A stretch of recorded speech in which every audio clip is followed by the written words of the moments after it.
अस्सलाम वालेकुम स्टूडेंट्स। आज का हमारा टॉपिक है इलेक्ट्रोस्टैटिक वाले चैप्टर के अंदर कूलम्ब्स लॉ। कूलम्ब्स लॉ क्या है? Coulomb was a French scientist.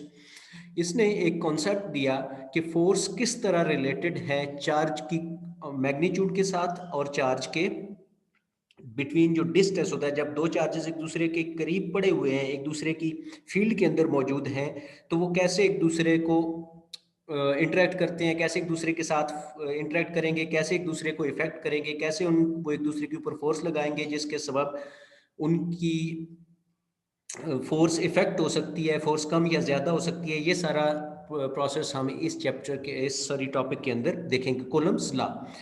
तो बेसिकली इसकी पहले एक थ्योरेटिकल एक्सपेरिमेंटल प्रेजेंस है, फिर इसके बाद इसकी एक मैथमेटिकल फॉर्म है। उसी थ्योरी की थ्योरेटिकल फॉर्म की आगे एक मैथमेटिकल फॉर्म है कि जो एक्सपेरिमेंट हुआ उसको परफॉर्म करने के बाद एक फार्मूला ड्राइव किया गया जो साइंटिस्ट ने हमें दिया। हम उस फार्मूला को भी ड्राइव करेंगे और उसकी पहले थ्योरेटिकल स्टेटमेंट देखते हैं, उसकी डेफिनेशन जिसे हम बोलते हैं।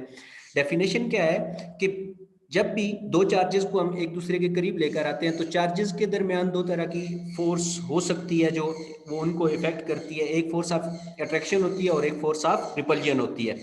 जो फोर्स ऑफ अट्रैक्शन है उसमें चार्ज एक दूसरे के करीब आते हैं और जो फोर्स ऑफ रिपल्जन है उसमें चार्ज एक दूसरे से अवे मूव करते हैं। तो ये डायरेक्ट जिसको हाईलाइट किया है मैंने, ये इसकी डेफिनेशन है, ये वाला पोर्शन। सॉरी,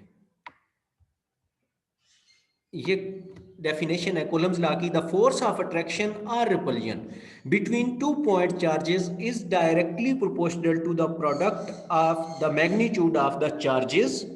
कूलम्ब्स लॉ की स्टेटमेंट क्या है कि फोर्स ऑफ अट्रैक्शन या रिपल्जन वो डायरेक्टली प्रोपोर्शनल होती है product of the magnitude of charges, charges के मैग्नीट्यूड के प्रोडक्ट के। मीन जितनी amount of charge, quantity of charge ज्यादा होगी इतनी फोर्स ऑफ अट्रैक्शन या रिपल्जन भी स्ट्रांग होती जाएगी। जितनी चार्ज की अमाउंट कम होगी, जितनी चार्ज का साइज कम होगा, इतना फोर्स ऑफ अट्रैक्शन या रिपल्जन क्या होगी, वो वीक होती जाएगी, वो कम होती जाएगी। तो फोर्स ऑफ अट्रैक्शन और repulsion is directly proportional to the product of the magnitude of charges and inversely proportional to the square of the distance.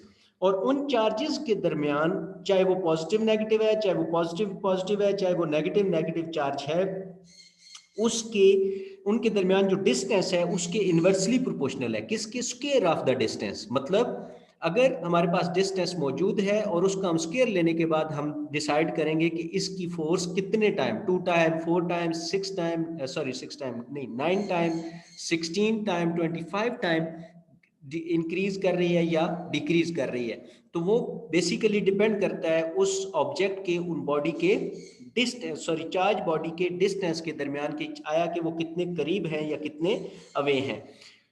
तो जितना डिस्टेंस बढ़ता जाएगा, जितनी एक दूसरे की फील्ड से वो बाहर जाते जाएंगे, इतनी उनकी फील्ड या सॉरी फोर्स क्या होती जाएगी, वीक होती जाएगी। जैसे आपने नोट किया है कि मैग्नेट को, जब दो मैग्नेट हम लेते हैं और उनको एक दूसरे के करीब करते जाते हैं तो वो इतना ज्यादा एक दूसरे को के ऊपर फोर्स लगा रहे होते हैं। जैसे जैसे वो उनका डिस्टेंस हम बढ़ाते जाते हैं तो वो फोर्स भी वीक होती जाती है। आहिस्ता आहिस्ता फील होता है हमें कि अब मैग्नेट एक दूसरे के ऊपर फोर्स बहुत कम कर, जैसे जैसे हम उनको करीब लेकर आते जाते हैं तो वो क्या होते हैं, एक दूसरे के ऊपर ज्यादा हमें फील होता है कि फोर्स लग रही है।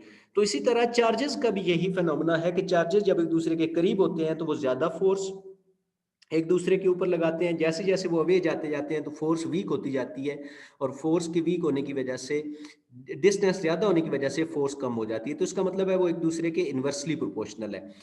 तो यहाँ पे इसका जो फार्मूला बनेगा वो डेफिनेशन से हमें पता चल रहा है, एफ डायरेक्टली प्रोपोर्शनल है, चार्ज को क्यू से प्रेजेंट करते हैं तो क्या हो जाएगा, एफ डायरेक्टली प्रोपोर्शनल है Q1 Q2 and F force inversely proportional है 1/r²। डिस्टेंस को यहाँ पे प्रेजेंट किया हुआ है किसके साथ, r के साथ। अब जब प्रोपोर्शनल का साइन खत्म करेंगे तो हमारे पास ये वाली equation F is equal to K Q1 Q2 over r²। Here K क्या है, हम जब भी प्रोपोर्शनल का साइन खत्म करते हैं तो दो चीजें ऐड होती हैं यहाँ पे, एक इक्वल टू इक्वेशन के अंदर आ जाता है और दूसरा कांस्टेंट आ जाता है। तो यहाँ पे जो प्रोपोर्शनलिटी कांस्टेंट है वो है K, और K कोलम कांस्टेंट कहलाएगा, क्योंकि ये कोलम फोर्स कोलम्बिक फोर्स का कांस्टेंट, तो इस वजह से हम इसको कोलम फोर्स कांस्टेंट भी कहते हैं। और इसकी जो वैल्यू है वो डिपेंड करती है कि हम ये एक्सपेरिमेंट कहाँ पे कर रहे हैं और उन दोनों चार्जेस के दरमियान मीडियम कौन सा है। चार्ज जब हम ये फोर्स स्टडी कर रहे हैं तो दरमियान में उन चार्जेस के दरमियान हमने क्या चीज़ रखी हुई है, वो कौन से मीडियम में एक्सपेरिमेंट हो रहा है। नॉर्मली जो के की वैल्यू है वो फ्री स्पेस है, जिसकी वैल्यू है 9 इंटू 10⁻⁹ न्यूटन मीटर स्क्वायर पर कोलम स्क्वायर, ये वाली वैल्यू है ये। लेकिन जब मीडियम इसके अंदर कोई और प्लेस कर देंगे, गिलास रखा, वुड रखी, या कोई भी हमने इंसुलेटर उसके दरमियान प्लेस किया, तो फिर के की वैल्यू हम उस इंसुलेटर के मुताबिक डिसाइड करेंगे, कैलकुलेट करेंगे। तो आपके कोर्स के अंदर इसकी वैल्यू फिक्स्ड है, जो कि है 9 इंटू 10⁻⁹ न्यूटन मीटर स्क्वायर पर कोलम स्क्वायर। तो ये था आज का हमारा टॉपिक, जिसमें कोलम लॉ को हमने स्टडी किया। कोलम लॉ आपने याद कर रखना है, इसकी कुछ प्रॉपर्टीज हैं कि ये कि एक तो स्मॉल चार्जेस के लिए होता है और इस बड़े चार्जेस के लिए ये नहीं है। ये स्मॉल चार्जेस के लिए ये फोर्स ऑफ अट्रैक्शन या रिपल्जन में चार्ज के मैग्नीट्यूड के डायरेक्टली प्रोपोर्शनल होती है फोर्स, और डिस्टेंस के इनवर्सली प्रोपोर्शनल होती है। ये इंपॉर्टेंट है कि की वैल्यू किसके ऊपर डिपेंड करती है, एमसीक्यूज में आ सकता है। फिर इसी तरह फोर्स बढ़ने से क्या हो सकता है, ये सारी चीज़ें आपने इसमें स्टडी करनी है। इसके न्यूमेरिकल्स हैं, जो न्यूमेरिकल्स आपने सॉल्व करने हैं, तो यही फार्मूला आप वहाँ पे अप्लाई करोगे और इसके मुताबिक आप उनके आंसर निकालोगे। मिलेंगे नेक्स्ट लेक्चर के साथ, तब तक के लिए अल्लाह हाफिज़।